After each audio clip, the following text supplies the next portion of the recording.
دوستو السلام علیکم۔ آج مولانا وحید الدین خان صاحب کی ایک تحریر پڑھی جس کا موضوع ہے ہمارا المیہ۔ وہ لکھتے ہیں، نیوٹن ایک عیسائی خاندان میں پیدا ہوا۔ وہ پورے معنوں میں ایک مذہبی آدمی تھا، حتیٰ کہ وہ چرچ بھی جاتا تھا، مگر دنیا کے سامنے وہ ایک سائنسدان کی حیثیت سے آیا، نہ کہ ایک مذہبی انسان کی حیثیت سے۔ شمسی نظام کے بارے میں اس نے جو تحقیقات کیں انہی کو مدون کرنے میں اس نے اپنی ساری عمر لگا دی، اور اسی حیثیت سے وہ دنیا کے سامنے متعارف ہوا۔ یہی اکثر سائنسدانوں کا حال ہے۔ موجودہ زمانے میں مغربی ملکوں میں جو بڑے بڑے علماء سائنس اٹھے، یعنی سائنسدان، ان کی اکثریت اپنی ذاتی زندگی میں مذہبی تھی۔ وہ زیادہ تر عیسائی یا یہودی خاندان میں پیدا ہوئے۔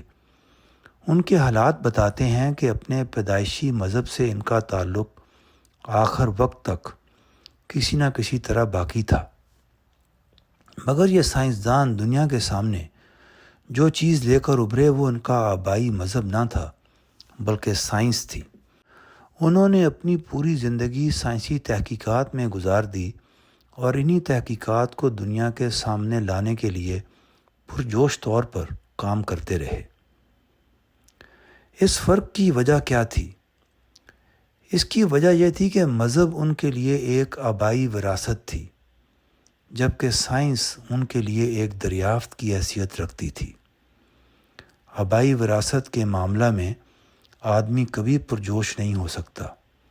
اس کے برعکس جو چیز اسے بطور دریافت ملتی ہے وہ اس کی سب سے بڑی چیز ہوتی ہے۔ وہ اس کے بغیر رہ نہیں سکتا کہ دنیا کے سامنے اسے پیش کرے۔ یہ ایک خارجی مثال ہے جس میں خود ملت اسلام کی تصویر دیکھی جا سکتی ہے۔ موجودہ زمانے میں مسلمانوں کے اندر کثرت سے بڑے بڑے لیڈر پیدا ہوئے۔ انہوں نے بڑے بڑے کام بھی کیے، مگر ان میں سے کوئی ایک شخص بھی ایسا نہیں جس نے اقوام عالم کے سامنے اسلام کا پیغام پہنچانے کو کام سمجھا ہو اور اسی کے لیے اپنی زندگی وقف کر دی ہو۔ اس کی وجہ بھی یہی تھی کہ اسلام ان کو بطور وراثت ملا تھا، نہ کہ بطور دریافت۔ اگر اسلام ان کی دریافت ہوتا تو انہیں اس کے بغیر چین نہ آتا کہ وہ اس کو سارے عالم تک پہنچا دیں۔ وہ اسی کے لیے جیتے اور اسی کے لیے مرتے۔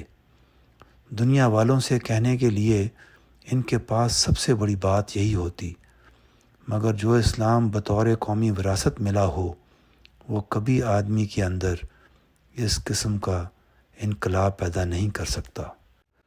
دوستو، اس تحریر کو پڑھنے کے بعد بس دل میں ایک ہی خواہش پیدا ہوئی کہ ہم خدا کو ایسا ڈسکور کریں، یعنی اس لیول پہ ڈسکور کریں کہ اس کے بعد اس پیغام کو دنیا میں اپنے انسانی بہن بھائیوں کو پہنچانے کے لیے ریسٹ لیس ہو جائیں، یعنی بے چین ہو جائیں، اور جب تک کہ یہ گول ہم اکمپلش نہ کر لیں، یعنی اس گول کو پا نہ لیں، ہم چین سے نہ بیٹھیں۔